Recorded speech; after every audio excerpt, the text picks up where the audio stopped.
Hello, everybody, and welcome to another edition of Prime Sports World here, presented by the Huddle Sports Network with another edition of College Football Showdown.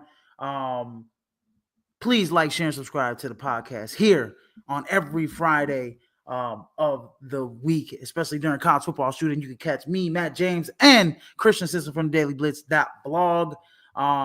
If you don't, if you can't, if you haven't subscribed to dailyblitz.blog, go ahead and subscribe to dailyblitz.blog and our website as well at pswmg.com. And you can catch us on all streaming platforms where podcasts can be heard at media.rss.com. You just go to RSS feed, but you catch us on iHeartRadio, Spotify, Apple Music, Samsung Music, and Amazon Music as well. So Prime Sports World keeps you here locked in 360 degrees around the access. And shout out to our people out in Portugal that watch the show. Shout out to our people out in Finland that listen to the podcast. You guys are amazing. My people in the UK that watch the podcast, you guys are amazing. We wouldn't be here without you guys. So you guys don't want to miss that hot content. But Matt James, what's going on, buddy?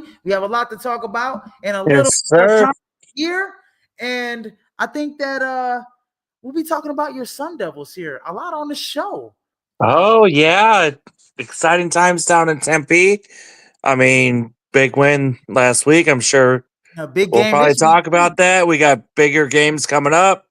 Oh, yeah. So, yeah. Hey, we'll get to it, but wouldn't it be amazing if you guys could knock BYU out of the playoff picture? And you guys can very well be back into the playoff picture in a way, right? Well, be back. We are in it. We just have to keep winning. If you guys can make it to the Big 12 championship game, because it's pretty much Colorado controls their destiny. And since you guys beat Kansas State, I think it's like especially if you guys beat BYU, now it's like Arizona State's right there to make it to the Big 12 title game. Well, it's ASU's path right now. I mean, they got to beat BYU tomorrow, which is going to be a tough test in Tempe. Then they got U of A. I mean, that's even tougher. I mean, the history of ASU, U of A. I know. That is a tough test. No matter how bad either team does, it's a tough test. I thought U of A would be a lot better this year. They're a one-trick pony. If T-Mac isn't that's going, the problem. If T-Mac isn't going, then it's just like that team is just kind of meh. I mean, yeah, they couldn't figure it out. I mean, New Mexico, yeah, they got 200 plus yards and 2 touchdowns with Tetetra or whoever. Tatario. Yeah. But T-Mac. FIFA was Fafita, I forget the names. They're long forgotten right now. Oh, they're way long forgotten. They were until next week. But they were the their defense is shaky. Mm-hmm. Running games nowhere. I mean, they have a lot of problems, and it's showing. Yeah, and it has showed throughout the whole entire time. They thought U of A could have been right in the middle of the Big 12, but New Mexico, I think it was New Mexico, right? Versus who? One of the first games that it was a shootout. Yeah, they played.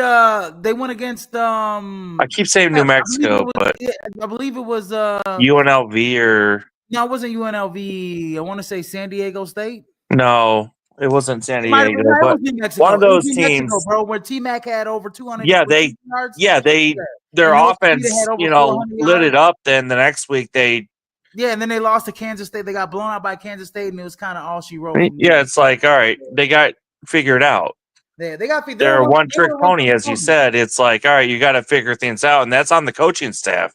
They were a one-trick pony. And their coaching staff needs to either, get fired or figure it out Yeah, this well, offseason. So we got a lot to cover here in the Week 12 headlines. First on the block is number 12 Georgia pulling away from number 7 Tennessee in the second half and virtually eliminating Tennessee from the playoff picture. Carson Beck had probably one of his better games this season. Carson Beck went 25 of 30, 347 yards, 2 touchdowns, made a lot of great plays down the stretch. And then on the other side, Nico Yamaleva, the young freshman, 20 of 33. We'll see better games from him, 167 yards. Dylan Sampson was the leading rusher for both teams, 19 carries, 101 yards. But it was a close game going into the second half, but Tennessee just couldn't keep up with Georgia. Georgia made the necessary stops in the game to prevail here. yeah, absolutely. They made the necessary changes on defense and clamped down and shut down Tennessee's offense, like many other teams have, in the SEC lately. So, and I mean, Beck did have one of his better games against a very, very, very solid Tennessee defense. So Absolutely. kudos to him. Absolutely. And right now, Georgia is just barely in the college football playoff.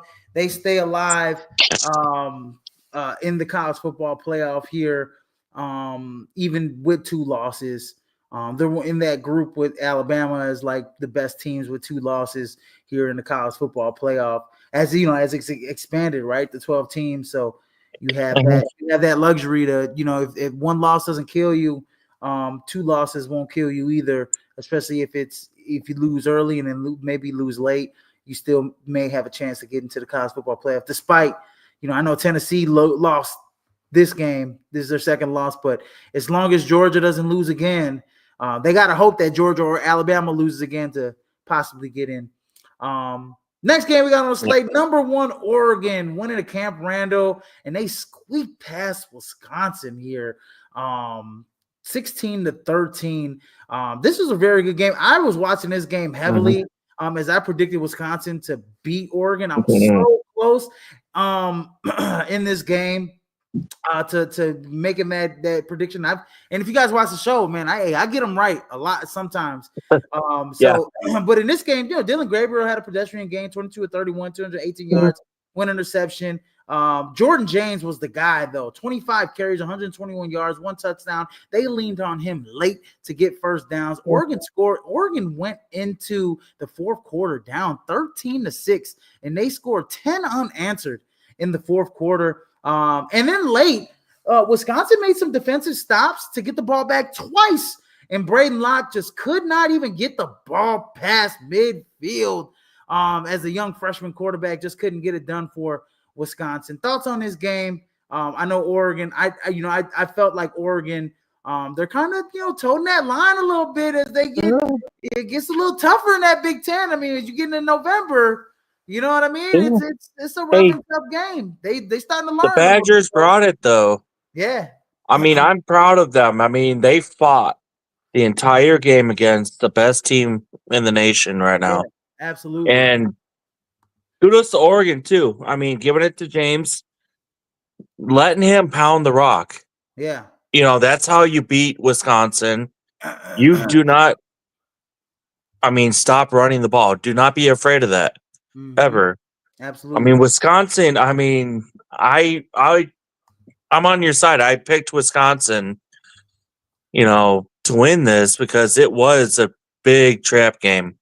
Oh, definitely. You go into Randall Stadium during the month of November. Yeah, it's not easy. So, kudos to both teams. I mean, it was a great game. I watched the second half of it, and I mean, outside of that, I'm kind of heartbroken. Wisconsin lost. I mean, my sister goes there, but kudos to Oregon. I mean, keep it going. Kudos to Oregon, definitely, to keeping that win streak alive. And even if they would have lost to Wisconsin, they still would have been in that college football playoff picture, regardless, because of the whole body of the season. But good teams find a way to win football games. And then I know you're happy about this one. Arizona State goes into number 16 Kansas State. and upsets K-State on the road as redshirt freshman Sam Levitt transfer. He went to Michigan State last year, but now he got this opportunity this year to start, and he has been amazing this season. 21 to 34, 275 yards, 3 touchdowns. We all know what Cam Skadebu can Skadebu. I don't want to know. I don't want to butcher his name up. 25 carries, Scatterboo. Yeah, 25 it took me carries, 10 times yards. Yeah. 25 carries, 23 yards, 73 yards. He also is a great receiver out the backfield. 4 catches, 44 yards. But Jordan Tyson put on a show. 12 catches, 176 yards, and 2 touchdowns on the day versus K-State as they beat Kansas State in the Little Apple in Manhattan, Kansas. 24 to 14. That defense played very well against sophomore quarterback Avery Johnson.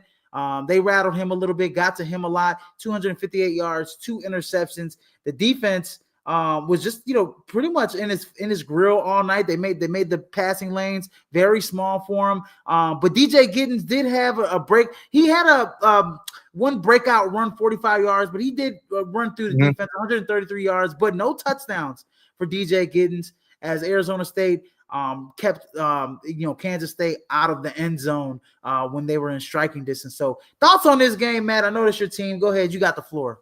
Yeah, I put the camera on. Pitchforks up, baby. Pitchforks up. All right. No, big ups to Giddens and trying to keep Kansas State in it. I mean, he had a hell of a game with 123 on the ground, or 133 on 14 carries. Sam Levitt, baby. He did it. He's amazing. My goodness. He's like a so good. Tiny hybrid right now. I'm not going to get too crazy. Dude, this is how good he is, man. He's 17 Taylor Kelly and Jake Plummer mixed together. Dude, he's got the number 20th QBR in the nation as a freshman. He's thrown for over 1,900 yards, 61. He was already always an accurate kind of quarterback. You saw little snippets at Michigan State in some in some games. But I mean, this kid is, and then also, I mean, he can run the football. 348 yards on the ground, 4 touchdowns. He's a dual threat quarterback. This kid is so impressive. He reminds me a little bit of Bo Nix, though. He's got a bow in him. I like that. He's got a lot of bow in him, man. Yeah, I like the bow at Oregon, not bow at little bow at Auburn. Bow at Auburn was a little creative in a way, but Bo at Oregon got more confidence, and he had Dilly. Oh yeah, Dillingham. Yeah. At Bo had, and trust me, Dillingham's gonna fight tooth and nail to keep Levitt here in Tempe. Wasn't Dillingham the OC at Oregon, right? Yeah, he was before ASU. And you can tell Bo Nix. Similarities. It's crazy. Exactly. That's why look at Levitt. I mean, he's his next Bo Nix. Yes, absolutely. I mean, ASU, baby. I mean, not to get too excited just yet, but no, you can get excited. Big ups, baby. I mean, 8-2. We were not projected to be 8-2 or anything above 4 wins, even. How good? Holy shit! I mean, the defense has been doing great. The offense is on. They've grown so much. Mm-hmm. I mean, they didn't even need Skadebu to do his thing in this game. They were up 21-0. It's like, okay, cool. Oh, yeah. It's like defense, do your work. They did. I mean, there's a lot of excitement right now. And I love the homegrown coaching. Dillingham, baby. Let's bring it tomorrow, Dilly. How good, man? How good has Jordan Tyson been? He's on pace to get over 1,000 yards this season. He's got 9 touchdowns so far. I think he will get 1,000 yards this season easily, and he'll be over double-digit touchdowns. How good is it to have a wide receiver like that can break a game open at any point in the game, as we saw 2 touchdowns last week? Yeah, absolutely. ASU's had many great wide receivers over the years. So, and he's stepping up to be, one of them. Absolutely. So, and he had a fantastic game last week, and hopefully, him and Levitt continue to, get that connection because I mean, Big game this week. We'll talk big about game. Yep. big game this week. But good thing that they're at home this week. Yeah. BYU, they get to come home. The ranked crowd's going to be going wild.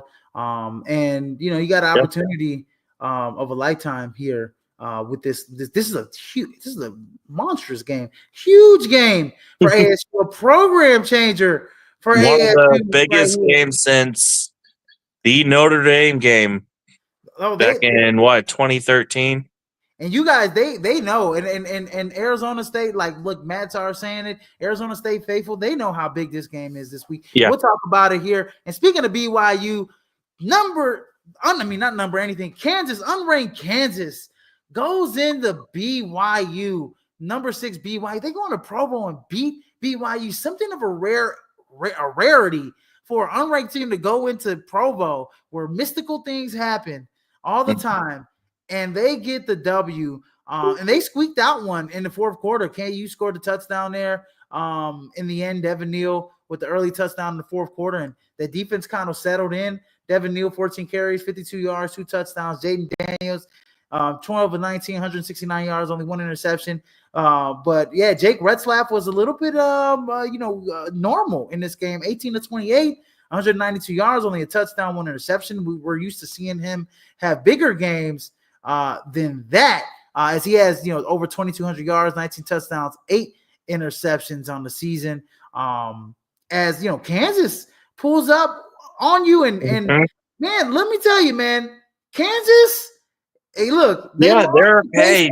Second week in a row, they beat a ranked opponent. They beat Iowa State last week, 45 to 30. The previous week, 45 to 36. Then they go into Provo and beat number 6 BYU 17 to 13. The previous week before that, in the Little Apple, they lost a close one to K-State, 29 to 27. These Kansas Jayhawks, man, it's something about them elevating their play against ranked opponents. They got another big game going into Colorado. Or not going into Colorado, but against Colorado this week. Yeah, exactly. I mean, they're pesky. Remember last year they were they were top, like one of the ranked teams. Yeah. I mean, they've had a lot of guys in the draft last year. I mean, Austin Booker being one of them for Chicago. Yes, sir. Doing well. But Devin Neal, they used him well. I mean, he only had 52 yards, but those are good yardage right there. When you are battling a low-scoring game, you use that well. So, I mean, Kansas nearly beat ASU in Tempe. And welcome to the show, everybody. My bad, Matt. Welcome to the show, everybody. Christian Simpson from the Daily Blitz blog. Everybody, what's going on? What's going on, baby? How you doing, buddy? Talking about some upset. Kansas upset BYU and Provo. I said how rarely of a win that is, usually in Provo. Thoughts on that game, quick, before we move on to the next. I mean, it was my type of game. It was physical. It was hard hitting. They kept a pretty prolific BYU offense to 13 points, and I just like what Kansas defense did. They threw a lot of exotic looks. They kept the spy in the middle of the field. They allowed those guys in the secondary to play back, and Kansas just went in there and made the game ugly. Plain and simple. I've said it a lot to you off the microphone, Izzy, but they were able to go in, make the game ugly, and turn it into a street fight. What else have we talked about before I came? Man, Lance Leopold has turned. I mean, this is a little bit of a down year for Kansas, but I think they'll still be. They're trying to be bowl eligible, obviously, with another win. But it's look, we just talked about it. 2 weeks in a row, they defeated ranked opponents. They beat BYU. The week before that, they beat a top 10 Iowa State team. And then the week before that, they played Kansas State really tough. And then now this week, we'll talk about it. They're going against a hot Colorado team at home, albeit. But that means they're a team that they've kind of been the giant killers this year. Yeah. And they're playing really good football down the stretch here. So it's definitely Kansas is definitely a team that I would want to avoid if I'm in the Big 12 and I got to face them. Yeah. Yeah, Most I'm definitely. thankful that ASU played them when they did. Dude, they're beating teams. They're beating Big 12 teams that are in line for the Big 12 championship, right? Yeah. Iowa State, BYU. Now they got an opportunity to go against Colorado and maybe beat them. So Kansas is a team that I do not want to play right now if I'm in the Big 12. Yeah. And then speaking of Colorado, last week they continue their winning ways, beating the University of Utah. Because Utah's having a very down year here in the Big 12. 49-24 at home. Shedeur Sanders continues to dazzle. 30 of 41, 340 yards, 3 touchdowns, 1 interception. And then in the air, we have Draylon Miller, the freshman. 6 receptions, 108 yards, 1 touchdown. And he had a dazzling play here in the game as Colorado continues their winning ways. You also had Isaiah Augustus, who was the leading rusher for Colorado last week as well. And then Will Shepherd had 2 touchdowns as well through the air, 5 receptions, 71 yards. DeJounte Wester, 10%. This Colorado team, and I was waiting for Draylon Miller to start getting going. They have this is why they're 8-2, because they have some of the best weapons in the air. Christian, your thoughts on Colorado remaining hot?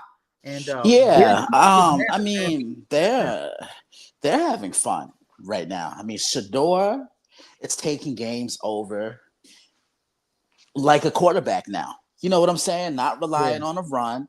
He's showing he can throw the ball from the pocket, and he's had a really good year. But I think the biggest kicker in all of this, Colorado's found themselves a running game. They've been able to pound the rock and slow games down. And most importantly, what does running the football do? It forces a defense to do what?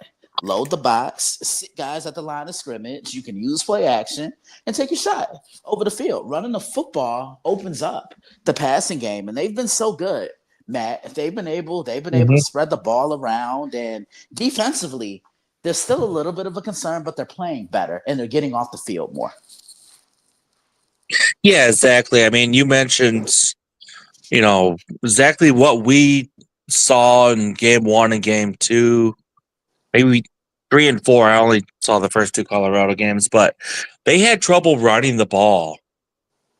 And now they're starting to figure it out, and that's showing in their offense and their potency and efficiency and everything. But yeah, their defense does need to get it together. I mean, they got Kansas, who's a killer, and either BYU or ASU, who they're not afraid to put up points. So in the Big 12 championship. So we'll see if their defense can get it together in this next couple of weeks, because they're going to need to. I mean, big shout out to Sanders and Travis Hunter for doing their thing, and Jermaine Miller. Yeah, I mean, big game for him. One of the 4-star recruit, man. Hey, man, Colorado, it just looks like, I mean, they just landed, the number 2 quarterback prospect, 5-star Lewis this past week. Oh, yeah. So, I mean, it's looking up, man. And they have more guys coming in the pipeline for Colorado. It's looking like, Coach Prime is starting to create a powerhouse there. And we saw it. I mean, he's one of the best coaches. Probably, if they make the college football playoff, got to be up for Coach of the Year. Is he? Okay. Okay. Yeah, he can get some love, but come on now. I personally think Indiana head coach. Listen, I personally think Kurt Signetti nabbed this award about a month ago, and I like the fact Indiana was smart, because that's why I said something. But I like the fact that Indiana was smart, because they were able to lock him up now, because they knew he was going to be a hot commodity come the off season. Oh yeah. And then we'll talk about Indiana coming up here very shortly. But up to the 3rd week of the college football rankings, this is the 12-team projection here, as 1 through 4 is Oregon, Texas, Miami, Boise State, and then we have Number 5 Ohio State going up against number 12 BYU as they fall by the wayside. They still believe that BYU is going to win the Big 12. They got number 8 Notre Dame going up against number 9 Alabama, 6 Penn State going up against Georgia, and then 7 Indiana going up against Ole Miss, who has a big game too this week, in my opinion. We'll talk about that in a second. And then rounding out the top 12, rounding out the rest of the college football playoff, we got SMU and BYU on the outside looking. Obviously, Tennessee is probably, if Georgia and Bama are still to remain, they win the rest of their schedule. Tennessee's pretty much the odd man out when it comes to 2 lost teams. We still got Texas A&M there at 15. Obviously, Colorado, if they win the Big 12, they control their destiny and they can get into the college football playoff. We got Clemson. They control their destiny too. I think you'll see them in Miami or SMU in the ACC champion. Whoever. I think SMU will probably make it though. They have some big games here in the last couple games. At number 18, we got South Carolina. 19 Army, surprisingly still undefeated. At number 20, we got Tulane. 21 Arizona State. As we talked about it earlier, Christian, Arizona State controls their destiny too. They can possibly make the Big 12 championship game and sneak into the college football playoff. That's how open that Big 12 is. It's pretty exciting. The most exciting conference, in my opinion. To be honest with you both, I truly feel that this is the most open that college football has been in quite some time. I mean, the road to a championship hasn't been this wide open, and I don't know how long, because the last couple years, Georgia was penciled, Alabama, Clemson, Michigan won it last year, and this year it truly is up for grabs. Absolutely. And then rounding out the top 25, Iowa State, Missouri, UNLV, and Illinois. Matt, thoughts? Watch out for that number 12 spot for one. Indiana getting kicked out this week. Indiana's got to win this game this week against Ohio State. Otherwise, they out, in my opinion. No, I said BYU, kicked out. not Ohio State. Outside of this, I mean, it's a fair ranking. We'll see how Notre Dame does tomorrow. I mean, they can move their ranking up a couple spots with a solid victory tomorrow in a neutral site out east against a ranked opponent. Dude, since losing to Northern, Notre Dame has outscored opponents by 200 points. Yeah. I mean, Notre Dame. Exactly. That's why I said they have the highest point per game. They have the highest point per game differential of any team in the nation since week 3. It's crazy. Yeah, I mean, look, and they're doing it despite Riley Leonard. They're not doing it because of Riley Leonard. They've been able to run the football. Jeremiah Love he's the bell cow to this offense. He does a little bit of everything. Catches the ball out the backfield, runs the ball. He's great as a blocker. It's that. And Marcus Freeman is known to do what? He's always going to have a great defense. And that's what they've done, especially with Jack Kaiser in the middle. Absolutely. So, I mean, watch out for Ole Miss. I mean, they're possibly the best 2-loss team on the bracket. I'm going to disagree with you, Matt. No, hell no. Yeah, the best 2-loss team on the bracket's got to be either Alabama or Georgia. I was gonna say Georgia because I felt last week Georgia saved their season. That was the best I've seen them look in over a month. You look at how they've been in SEC conference play. Carson Beck is turning the ball over left and right. They're not getting that push up front. They're not dominating the trenches, and they're not that bully anymore. It was almost like teams were just perfectly fine to run the football on them. And they got punched in the mouth and they got stomped to the curb against Ole Miss. But how they bounced back last week, they heard the talking. Yes, their backs were against the wall. They got a little bit of a running game going, but most importantly, Carson Beck played flawless football. He didn't turn a ball over. Absolutely. We talked about Carson Beck and how good he was, but closing out week 12 and moving into week 13, games to watch. And you can catch this first one on the Daily Blitz blog as Christian has already previewed number 19 Army and number 6 Notre Dame as they play in the boogie down. Yeah, Baby. man. They play in the boogie down Yeah, in man. Yankee Stadium Yeah. in the Bronx here, the Shamrock Series. I'll let you, Christian, have the floor since you wrote the article on them. You guys catch that dailyblitz.blog. Thoughts on this game?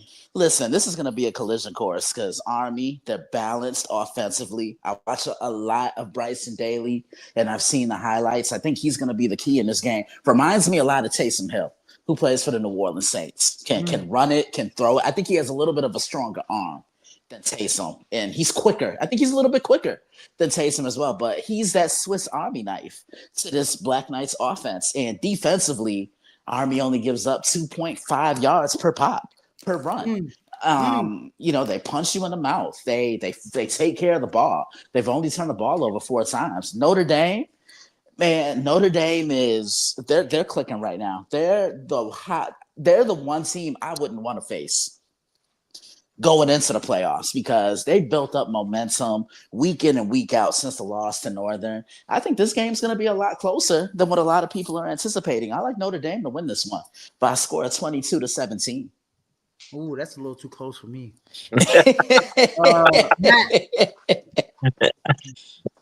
I agree with Christian, but the fact that Notre Dame's been blown out teams. They've learned their lessons over the first 2 games. I know they went into Allen Stadium and beat A&M by 10 points. Then they lost to Northern second game and learned their lesson from there. Army's not something you want to, mess around with. I think it's going to be closer than a blowout per se, but I think Notre Dame's going to win by 2 or 3 touchdowns in this one. Just a comfortable, range right there. Mm-hmm. They got things going right now. The spread is 14 points, by the way, Matt. So you're dead on with that. Give me they'll cover. They'll definitely cover. Give me Notre Dame by like 4 touchdowns. I'm sorry, I'm being disrespectful to the academies, but man, look, Notre Dame's got too good of a defense, and their offense is just clicking on all cylinders. They're running the football. Did you not see what they did to Navy a few weeks ago? Yeah. Nice to the academy here. Yeah, just blew them out the water. Army's gonna have to take a play out of Notre Dame, out of Northern Illinois' playbook. What did Northern do? They play great defense. They limited Jeremiah Love. They limited them in the red zone, and they ran the football well with their running back, right? And they went and told Freeman what they did. Yeah. And so I don't think Notre Dame is gonna allow that to happen. I think they're gonna jump all over Army. They're not gonna. I think ever since losing to Northern Illinois, this team has basically not taken any other team for granted, and they have come out in every single game just like that. Like, we're jumping on teams right away. We're showing them what it's all about, and we're taking the soul out of them in the first half, and we're just going to debilitate them in the second half. And that's what they've done. I think that's what they're going to do against Army. And not being biased or nothing, wink, wink. Yeah. But that Northern loss was huge for them. Yeah, that Northern loss was definitely huge for them. And at this point, you can say it was big for them because it gave them they needed that kind of motivation. They needed that. It lit a fire. It lit a fire under this team, and they needed that loss. And some teams, they galvanized the troops after a loss. And Notre Dame and Coach Freeman has really galvanized the troops since that early loss in South Bend in Northern Illinois. Next game we got on the slot. We talked about it earlier. Matt James is number 14 BYU coming off of that loss against Kansas, going up against number 21 Arizona State. And Arizona State has a hell of a opportunity here, right? To pretty much control their own destiny and get position themselves into the Big 12 championship picture right here with the win against BYU. They'll launch themselves right up in the number 2 or number 1 here. And right now, when you're looking at conference conference losses. Arizona State has 2 losses. That would put BYU at 2 losses. Arizona State to jump right into that picture, and they control their own destiny here with the win against BYU. How do you see this playing out? I know I pretty much know where you want to go with on this one. I mean, BYU, they've had a great season, winning 9 games out of 10 so far. I mean, last week was disappointing. Nearly lost the week before against Utah in a tough Utah environment. Red Sox had a good season. The run game's been going really solid. I mean, ASU needs to shut down the run. So it could be suspect at times. But give me ASU in Tempe. Piscataway, baby. Absolutely. Run that ball, Dilly. Run that ball. And I mean, hey, look, ASU. BYU has one of the toughest defenses, if not the best defense in the Big 12. Keep that ball running. Giving up just 176 yards through the air this season. 17 interceptions too, by the way, which is tied for the most with James Madison and Cal in college football in the FBS. Christian. I'm going to go BYU. I think they bounce back. The reason why I'm taking BYU, I think Jake Retzlaff, I think he has a big game. He's going to have a big bounce back game. And Arizona State, they struggle to defend the pass. And I just think this passing attack of the BYU Cougars, it's going to be too much for Arizona State to overcome. Yeah. Dilly, baby. Dilly. Arizona State at home against BYU, and they knock those Cougars, and they go back to Provo.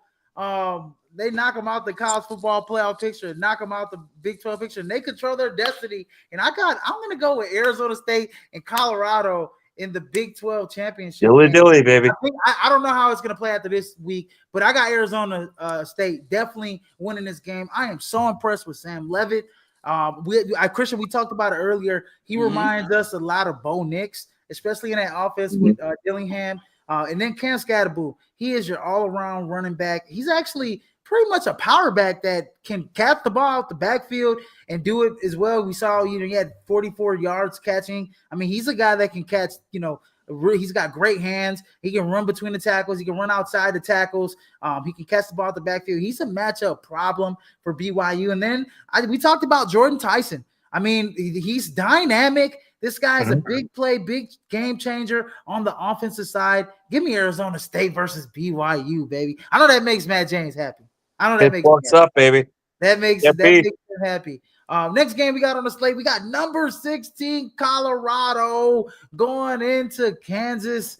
Rock Chalk Jayhawk and playing the Kansas Jayhawks. Kansas, I said this earlier, Christian. Kansas is a team I do not want to play right now in the Big 12 because of how well they've been playing the last couple of weeks, especially against the Big 12's top competition, Kansas State. They played well against Kansas State. They played well. They beat Iowa State. Last week, they went into Provo, out of all places, and beat BYU late where mystical things like to happen. And now they're at home comfortable playing against a hot Colorado team. Christian, who wins this game?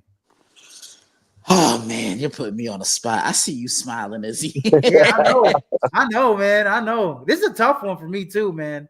This is a tough one for me. I got to think about it right now. Upset City. Ooh! Give me them damn Jayhawks, baby. Oh, there we go. You know that would, man. I don't know if that would put. If you beat 3 ranked teams, does that put you in the rank? Does that put you in the top 25? If you beat 3 ranked teams, under 500, it's possible. They're 5. They'll be 5 and 6. They'll be 5 and 6, but they're a strong 5 and 6 at that. But listen, the reason why I'm taking Kansas is the simple fact they can slow the game down, they can run the ball. Leipold's going to throw a lot in the direction of Shador, and I just think hopefully Coach Lance tells his players to turn the page. We did what we did in Provo. Now we got to come back home and we got to defend home turf because a lot of teams, like I always say, they like to still celebrate what they did the week before, and then it doesn't translate over to the football field the next day. This one's in Arrowhead as well. So And, yeah, this one's oh, in Arrowhead. And for everybody that's watching us Yeah, I on didn't realize the that. huddle, we got, you guys are going to be scheduled to watch another program. You guys switch over to us here on Facebook and YouTube to continue watching us live as we'll log off on the huddle in about 1 minute here. But yeah, I think Kansas is going up against Colorado. I think Devin Neal's going to be a big factor in this game. They're going to test that defensive line, him and Jaden Daniels. But I like Colorado. They're a team of destiny. And I think even with Kansas being hot, I think Colorado is probably the hottest team in the nation in my opinion. Even despite 2 losses, give me Colorado as well to continue their winning ways. Yeah, give me Colorado too. I mean, Kansas, I mean, as we all been talking about, have been doing dirty things lately. But Coach Prime's got his team, their head straight right now. I mean, Hunter and Shador, they got their head, right there, mind everything on the game, ready for the NFL. And this is one of those games where you have to go into, and win it. You can't. This is like an NFL game. You don't take teams lightly, ever, even Absolutely. ever. So give me Colorado. It's gonna be it'll be a close one.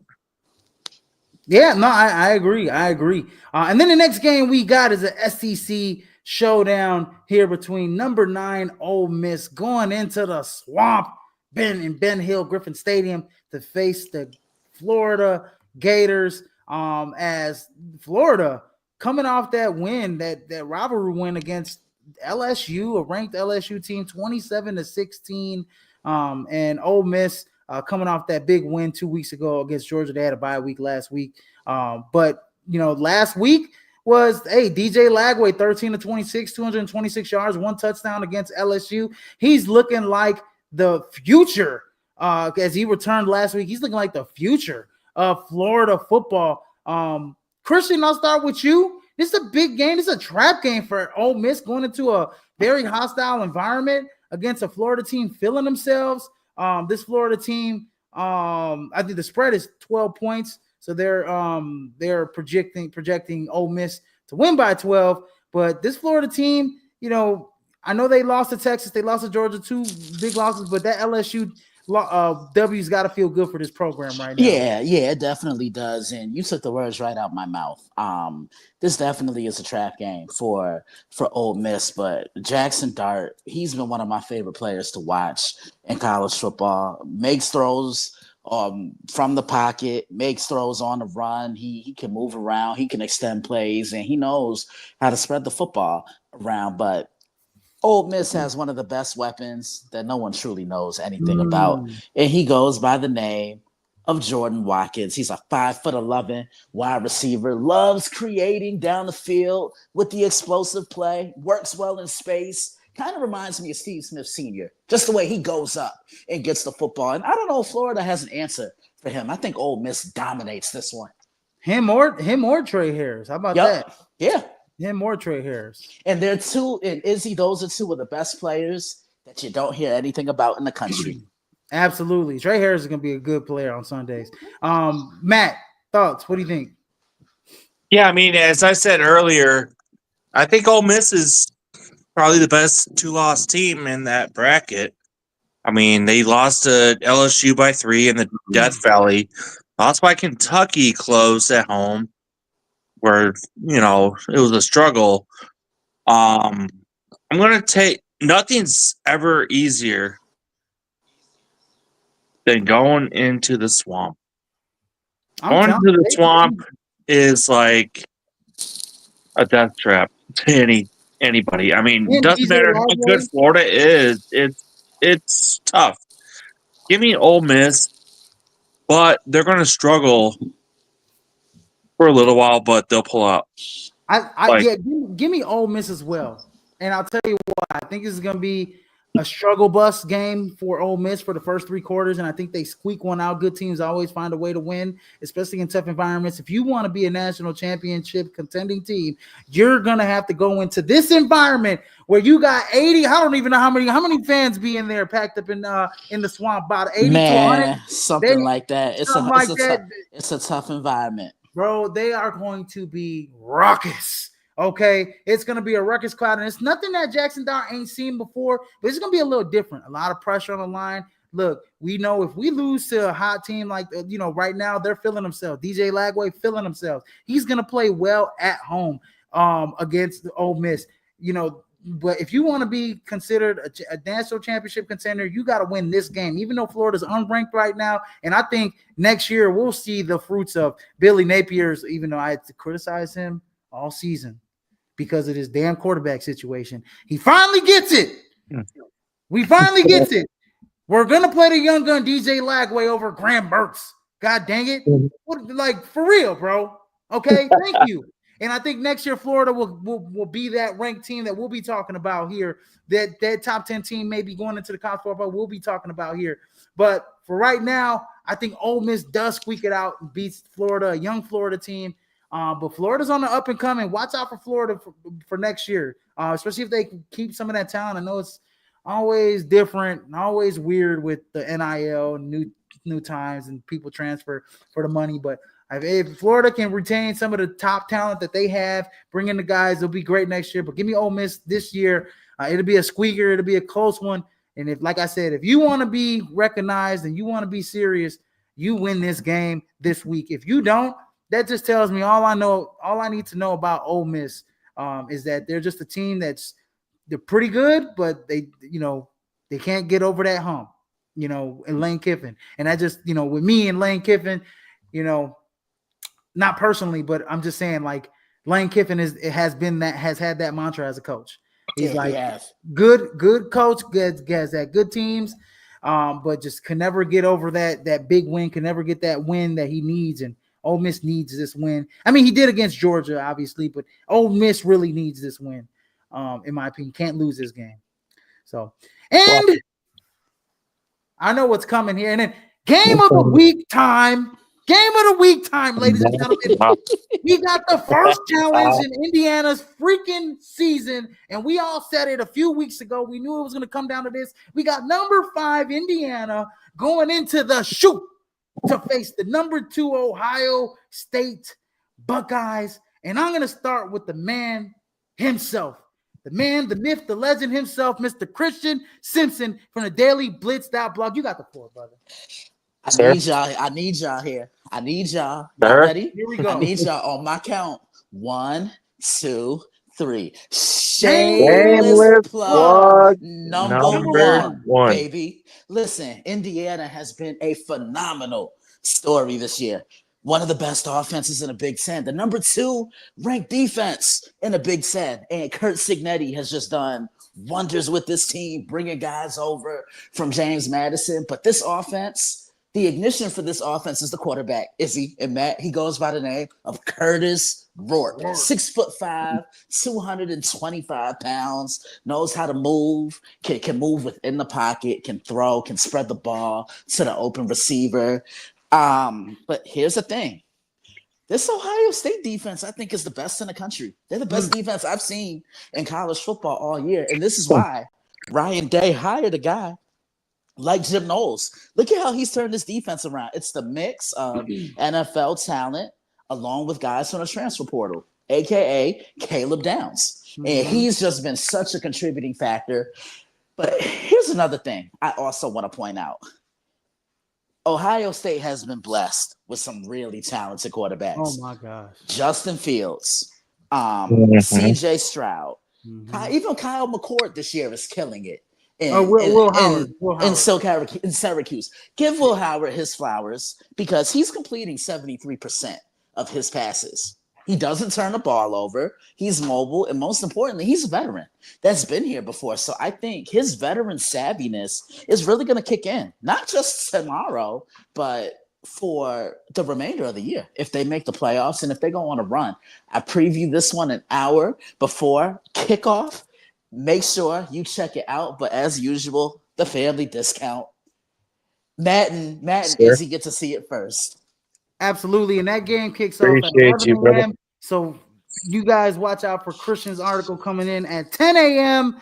here before kickoff at what they call it, Big Sunday noon kickoff on Fox. Big noon kickoff. Big noon kickoff on Fox. Yes, you will catch the big article for Big Noon kickoff at 10 a.m. here at the dailyblitz.blog. Matt, thoughts on this game? Yeah, I mean, Indiana's defense has been tremendous all season, but who have they played? That's what I'm trying. They haven't played It's anybody this like, year. all right, not to go, They against went to their Michigan. tremendous 10-0 start or anything. Ohio State, I mean, they're on the same round, but they had a one loss in Austin Stadium that was quote unquote controversial, whatever. But in a big win at Penn State, Ohio State is Ohio State. I mean, tremendous offense, good defense. Give me Ohio State by at least a couple scores in this one. So the spread on this is obviously in Ohio State's favor, but it's a 10.5 point spread. HIO. It's a 10.5 point spread for Ohio State. Look, Matt hit the nail on the head. I agree with both of you guys, as a matter of fact. Matt hit the nail on the head, though. Who have they played? They're 10-0. Who has Indiana played? They played nothing but bottom feeders to mid-level teams out of the Big Ten. Last week, they played at home, and they struggled a little bit against Michigan, who's having a down year so far this year. Yes, I love Curtis Schwartz. I think he's an excellent player. I think they have some weapons here, but going into the shoe, you haven't really been prepared to face a team of this caliber in Ohio State. And yes, we talked about the defense, but I want to talk about the trio of wide receivers that this Indiana team is going to have to face. Carnell Tate. You got Jeremiah Smith. You got Emeka Igbuka. You got Will Howard tossing in the ball. You got Travion Henderson. You got Quinshawn Junkins. I mean, bro, this is probably the most talented, offensively talented team in college football. Jeremiah Smith is a true freshman out there, and he's probably one of the best wide receivers, top 5 wide receivers in the nation. Him and Ryan, the kid from Alabama. Well, help me out. Ryan Williams. Ryan Williams are probably 2 of the best true freshman wide receivers in the nation.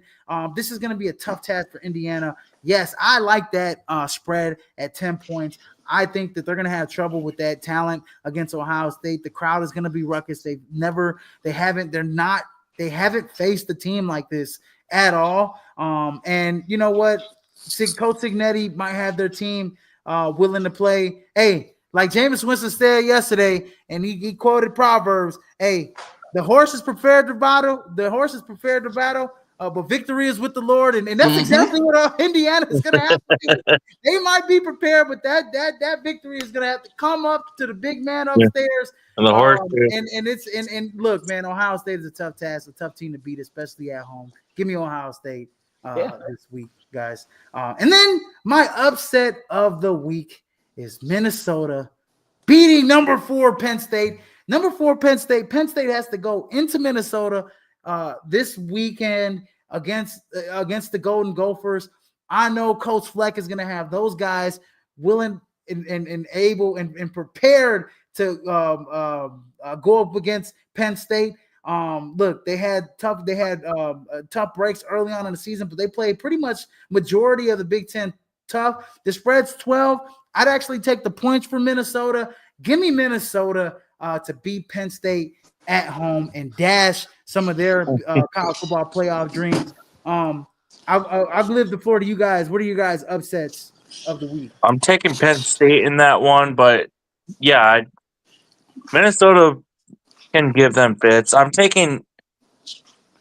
Give me Auburn over Texas A&M at home. What about you, Christian? Any upset? Izzy, I'm with you. I like Minnesota over Penn State as well. It's just something about this matchup, and I just don't trust James Franklin. Look, do I think he's a great motivator of young men?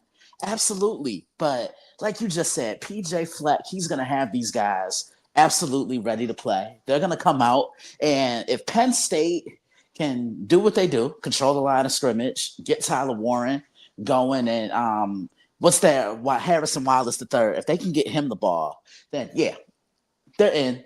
I think Minnesota's in for a long day, but I have a feeling Minnesota's going to come out swinging, guns blazing. They had a bye week this week. They lost a close one to Rutgers in Rutgers, but before that, they won 4 in a row, including back an early October win against a ranked USC team in California, in Minnesota, but against a ranked USC team. And then they beat Illinois, which was ranked this year too early in October. The week off is going to help them against Penn State, in my opinion, getting healthier. They got a guy in Max Brosmeyer at the helm that has just been excellent. 14 touchdowns, 4 interceptions, over 2,200 yards. And then there's another guy who nobody's talking about, Darius Taylor from Minnesota. He's got 9 touchdowns on the ground this year for Minnesota, as they love to run the football and play action. PJ Fleck is going to have them going, running, playing really well. But it's a tough task against Penn State. But I think at home, they play so good at home. I like Minnesota. I like this game to dash. And they'll be storming the field down there in Minnesota. They'll be storming the field for sure, in my opinion. I can see it. Guys. Yeah, I can see it. And then the Week 13 PSW Heisman rankings are still the same. Ashton Jeanty, Travis Hunter are still pretty much tied at the top there. This is a toss-up for me. I don't know. The one thing about Ashton Jeanty, he's number 1 in a lot of categories, offensive rank categories, as Travis Hunter isn't, but Travis Hunter plays elite defense as well. It's a toss-up for me, in my opinion. Then I still have Dylan Gabriel, even though Dylan Gabriel had a pedestrian game last week against Wisconsin. Cam Ward had a week off, so he still stays the same. Curtis Work up there. It depends, but Curtis Work can just bully up to 3rd place, in my opinion, if would have win over Ohio State. And then the dark horse is still Jackson Dart, who's been playing amazing football this season. And then right behind him, it's got to be Jalen Milroe as well. So, yeah, I can't disagree with this list. I mean, I've been advocating for Ashton Jeanty for pretty much all year long. You take him away, I don't think Boise State is where they are in the rankings for the college football playoff. He has been everything and then some to this Boise State offense. Every week, this is the best season I've seen a running back have since Derrick Henry in 2015. Izzy and Matt. Absolutely. Matt, thoughts? Anybody you're looking to put on your list? I mean, Bryson Daly. I mean, not that he's going to win or get up there, but 21 touchdowns for Army. I mean, give him, his props. I'll give him some love. I got to give Shedeur Sanders love before I give Bryson Daly love, in my opinion. Man, Shedeur Sanders has just been disrespected this season. He's not on anyone's Heisman. He's not even on my Heisman ranking. He should be there. He should actually be there ahead of Jackson Dart, in my opinion. Scatterboo. Scatterboo's another one. I think when it comes to like running backs, Scatterboo. I mean, he's got a couple games left, so I'm going to give shout out to my boy Cam. So he's definitely got to be in the top 5 and top 10. I would say top 5, top 10. Yeah, top 10 in running backs this year. But Shedeur Sanders, man, hugely disrespected. I'm sorry, Shedeur, if you watch the show or ever catch us, don't hold it against me.